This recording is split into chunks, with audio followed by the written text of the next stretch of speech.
को फिर बेकरारी कैसी है, संभाले संभलता नहीं ये दिल, कुछ आप में बात ऐसी है। लेकर इजाजत अब आपसे, सांसें ये आती जाती है, ढूंढे से मिलते नहीं है हम, बस आप ही आप बाकी है। নিন এবার শুরু করুন। তাহলে কুসুম, আমাদের বিয়ের পর এটাই আমাদের ফার্স্ট ক্যান্ডেল লাইট ডিনার, কি তাই তো?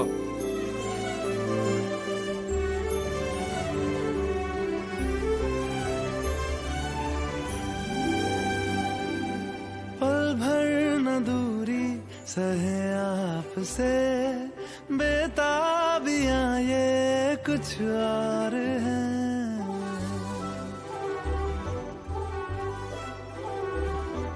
हम दूर होके भी पास हैं, नजदीकियां ये कुछ और है।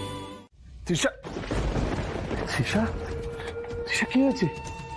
কি কি হয়েছে? কি হয়েছে বল? কাঁদছিস কেন? কাঁদছিস কেন তুই? কাঁদবি না, কাঁদ। কি হয়েছে বল? কি হয়েছে? তুই কেন কাঁদছিস? আমাকে সিকিউরিটি বললো যে আয়ুষ নাকি এসেছিল, আর তারপর থেকে তুই কাঁদছিস। কি বলেছে আয়ুষ তোকে? হ্যাঁ, আয়ুষ তোকে কি বলেছে বল? আয়ুষ না আমাকে অনেক কষ্ট দিয়ে গেছে, আমাকে অনেক কাঁদিয়েছে আয়ুষ।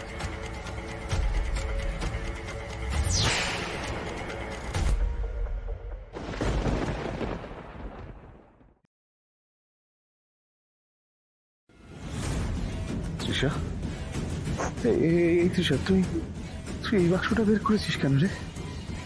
ছোট্টবেলা থেকে আজ অব্দি প্রত্যেকবার রাখি পরে আমাকে কথা দিস না যে তুই আমাকে সারা জীবন প্রোটেক্ট করবি, আমাকে সারা জীবন সুখে রাখবি। সেই কথাগুলো কি মিথ্যে ছিল দাদা? সেই কথাগুলো ছেলে বলানো ছিল, তাই না? তুই তো আমাকে কথা দিয়েছিলি তুই আমাকে সারা জীবন আগলে রাখবি, সেটা কি মিথ্যে ছিল?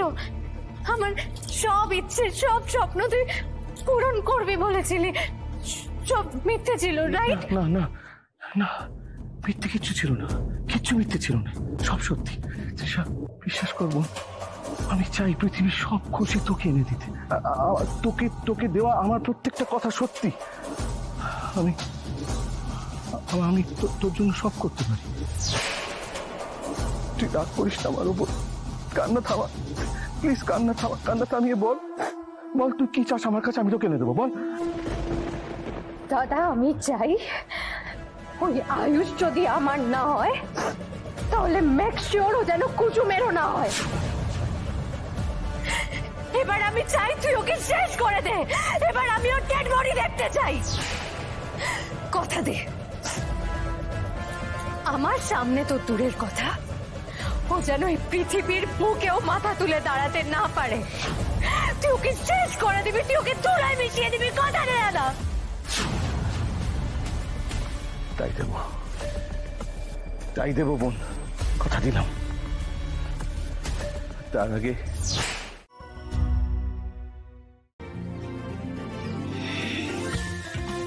সেদিন তুমি বলেছিলে না তোমার বাড়ির লোকে বলে তোমার হাতে নাকি স্বয়ং মা অন্নপূর্ণার বাস? 100% সত্যি কথা বলে। এত সুন্দর রান্না তুমি কিভাবে করতে পারো কুসুম? মানুষের হাতে এরকম স্বাদ আসে না।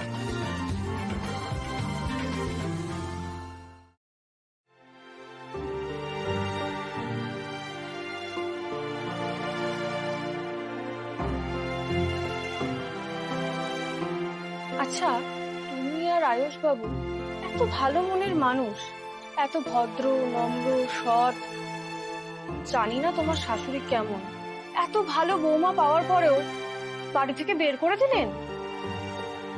সেদিনও কত কথা শোনালেন, এবার বুঝতে পারছি তুমি কেন সেদিন অতিথিদের সঙ্গে দেখা করতে চাইছিলে না। বিশ্বাস করো কুসুম, সেদিন যদি তোমার জায়গায় আমি চলে যেতাম খাবারগুলো বেড়ে দিতে, খুব ভালো হতো। তাহলে আমার খুব বড় ভুল হয়ে গেছে কুসুম। না মনীষাদি, এতে তো দেবীমার কোনো দোষ নেই, তাই না?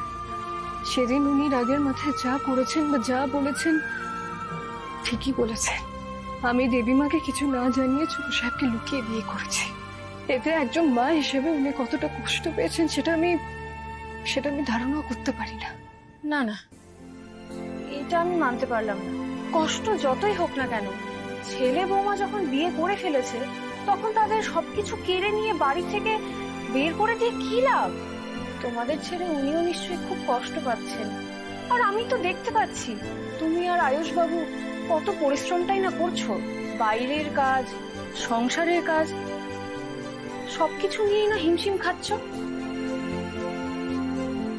আচ্ছা কুসুম, তুমি যে এত ভালো রান্না করো, তুমি তো বাড়ি থেকে টিফিন সার্ভিস শুরু করতে পারো। তাহলে এইদিকে বাড়ি থেকে দূরে যে সমস্ত মানুষরা কাজ করতে আসে তারাও ঘরের খাবার খেতে পারবে, আর তোমারও রোজগার হয়ে যাবে। আর তুমিও তাদের কাছে খাবার পৌঁছে দিয়ে ভালো টাকা রোজগার করতে পারবে। টিফিন? কিন্তু আমার থেকে কে বা টিফিন নেবে? আর এখানে তো আমি কাউকে চিনিও না, তাহলে আমি একা এসব কি করে সামলাবো? সেই বিষয়ে তুমি চিন্তা করো না, তোমার জন্য খদ্দের আমি নিয়ে আসব। বদলে এইরকম ভালো খাবার কিন্তু আমাকে রান্না করে খাওয়াতে হবে। বলো রাজি তো?